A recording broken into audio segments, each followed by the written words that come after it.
Today we begin a new adventure in studying Yogananda's commentaries on the Rubaiyat.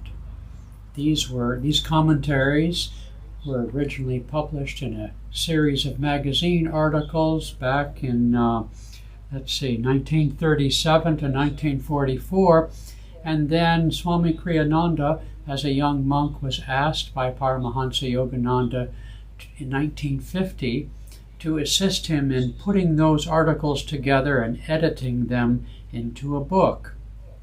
It wasn't until about 1995, however, that Swami Kriyananda had the opportunity to complete that job and published this book, the Rubaiyat of Omar Khayyam. So I want to start with Swamiji's voice, and I'm hoping it'll play well for you, in which he sings the very first stanza. Here we go. The Rubaiyat of Omar Khayyam explained by Paramahansa Yogananda. Here begins an adventure such as you have never undertaken before. Stanza 1.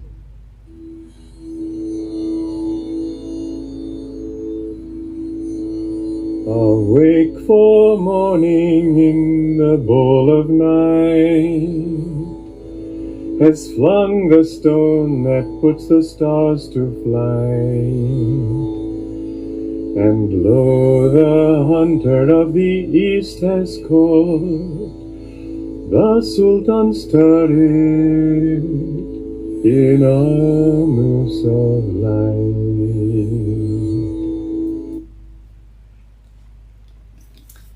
After Swami Kriyananda published this book in 1995, he was on a lecture tour, and I think it was 1997, that he was in Sydney, Australia, and gave a talk on this book. And a gentleman there raised his hand and asked a question. He said, I don't really see any correlation between the translation of the stanza, the Rubaiyat, which means stanza, and Yogananda's explanation of it. And Swami Kriyananda said, yes, I had challenges like that when I prepared this work and edited his writings, but I felt intuitively that there was a connection. And then a woman in the audience raised her hand. She said, I'm from Persia and I know the language. And she said, when you know the original Rubaiyat language, you can see the correlation between Yogananda's commentary. You see, Edward Fitzgerald was the first to translate the Rubaiyat into English. And he actually ended up doing a total of 5 translations, edits, and so on. But his first was the most poetic and in some respects the most mystical. And yet he concluded, as have other Western writers, that the Rubaiyat is a paean, a poem, an affirmation of pleasure and worldly happiness. And yet in the tradition of the East, in the Sufi tradition and other traditions, we see it in Rumi, in the poems of Rumi and Hafiz, and others in that tradition. The symbols of of things that are attractive to most humans are used as symbols for a higher reality. Human love for divine love. Intoxication through wine and spirits as divine intoxication. There may have been some reasons of self-protection that the Sufi poets in Persia, which contain largely more traditional and orthodox strains of Islam, did this. I don't know. I've heard that that is the case. In any case, it's a very poetic way to approach and express those states of consciousness that are above reason. Now, when Paramahansa Yogananda felt the inspiration to give a commentary on the Rubaiyat in 1950, he said, I prayed to Divine Mother 3 times for who I should have assist me. And 3 times, he said, the face of young Walter, later Swami Kriyananda, appeared to him. And he told Swamiji that, for his own reasons, meaning it was a divine choice. In other words, the implications that Swami Kriyananda was commissioned to do this work were divinely commissioned, was a divine one. Okay, Khayyam means tent maker, and he was born in the, I guess you call it the latter part of the 11th century and died in 1123 in Nishapur, Persia. Though his Khayyam means tent maker, that might have been a family trait. He himself was by no means a tent maker. He became quite a renowned mathematician and astronomer. He, with a group of other Persian scholars, made some substantial improvements and corrections to the then Persian calendar, the Islamic calendar at the time. And so yet he had asked the Sultan, I think it was, that though he be hired in that capacity, he wanted to sort of be in semi-retirement. So he was a hermit, and the tradition in Persia is that he was a great mystic, and Yogananda endorses that by these commentaries. Okay, so we're going to turn now to stanza 1, and Swamiji just read it, sang it. I will read it. Awake, for morning in the bowl of night has flung the stone that puts the stars to flight, and lo, the hunter of the east has caught the Sultan's turret in a noose of light. Now, the way Yogananda did this is he would then do a paraphrase before his commentary. And although we won't always read the paraphrase, as Padma and I do the 75 Quatrain over the next 15 weeks, I'm going to read this one. It's short. Thus sang the inner silence, forsake your sleep of ignorance, awake, for the dawn of wisdom has flung into the dark bowl of your unknowing the stone of spiritual discipline, that weapon of divine power that can break the bowl and put to flight the paling stars of earthly desire. Behold, wisdom, the hunter of the east, has cast a noose of light to encircle the kingly minaret of your egoic pride. Wisdom to free you at last from the long night of spiritual ignorance. The commentary on stanza 1 is actually fairly brief. Several symbols come from this. First off, the stone of discipline flung into the bowl of the night of our ignorance is an interesting image in itself. The stone is hard, and it takes a certain amount of discipline, quite a bit of discipline actually, to achieve the higher states of God realization. That discipline, daily meditation, service to God through others, etc., virtue in general, that is to say, takes self-discipline. This is the battle, as it were, which is the imagery used in the Bhagavad Gita. And so the stone of discipline. The minaret, interestingly, which I associate with the mosque rather than sultans, but anyway, maybe he's mixing his metaphors. It doesn't much matter. It's a useful image, metaphor for pride. And so it takes at first the stone of discipline in order to begin working on ourselves, to refine our consciousness, to attune ourselves to a more refined, more subtle level of consciousness, of power, of inspiration, of divine love, of joy. But we must first start with it might be the inspiration, hopefully, to start, but the inspiration soon must translate into discipline in order for any progress to be made. Now, the hunter of the East brings up an interesting couple of points. Yogananda points out to us that it is a tradition to meditate facing east. This facing of east we find in other cultures.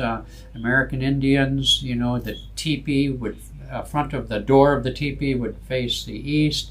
In any number of traditional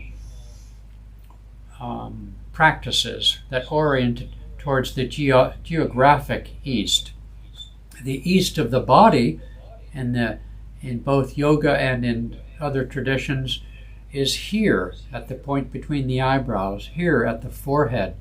The north is here, the west is the medulla, the seat of ego, and the south lies along the bottom of the body, down to the bottom of the spine, representing our past, our subconscious, etc. I won't go into the four directions right now. I just want to check the time. Yogananda made the statement, which was very meaningful to me when I first became acquainted with his teachings in the 1970s. He said the day would come when America and India would lead the planet, would lead humanity towards the twin and mutually supportive goals of material success and spiritual success, outward success and inner happiness. The East through meditation, and the West through the knowledge of science and the power of reason.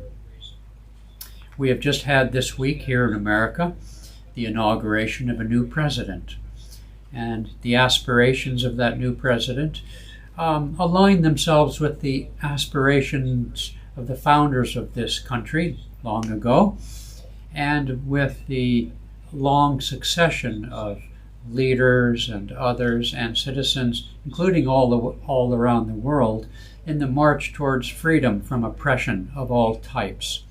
This is what this nation stands for: material success and material freedom, social freedom, legal freedom, and so forth. But the spiritual, the East, the guru of the East is India, because in India, every form of spiritual expression has been seen at one time or another, or more likely simultaneously, including some of the not so inspiring or even debased forms, which we find in religion everywhere. But nonetheless, India predates all of the known Orthodox faith religions in its teaching of Sanatana Dharma, the eternal religion of self-realization, the eternal statement that we are children of God, that reality, creation, is not but a dream of God, and that our purpose, the purpose of creation, is to awake, as this first Rubaiyat says, to awake to the dream, or awake from the dream into the reality that we are all one, that all of us are aspects of divine consciousness. And this theme you're going to see in the days and weeks ahead as we go through the Rubaiyat of Omar Khayyam, explained by Paramahansa Yogananda and edited by Swami Kriyananda. As we go through this, you're going to see this, that Omar, can I call him Omar, constantly refers in a very deep way to the unitive consciousness of oneness, of spirit, that lies behind the wine of intoxication, behind the pleasure of human love. And so this adventure, I can only imagine that what inspired Yogananda specifically towards the Rubaiyat, because he didn't really focus much beyond the Bhagavad Gita, a little bit on Patanjali's Yoga Sutras certainly, but he never really wrote anything on the sutras, whereas he wrote a scripture on the Bhagavad Gita, and he wrote a scripture called The Second Coming of Christ in respect to especially the New Testament and parts of the Old. So why Omar Khayyam? Why his Rubaiyat? Well, as we go through these weeks ahead, you'll see why, because it is a very deep scripture. How Westerners in the 19th century, beginning with Edward Fitzgerald, just took the literal meaning of some of the Quatrain and ascribed to it a hedonistic philosophy behind it is a puzzle to me. I think even when I read it in college, or parts of it anyway, I could see that it was more than that.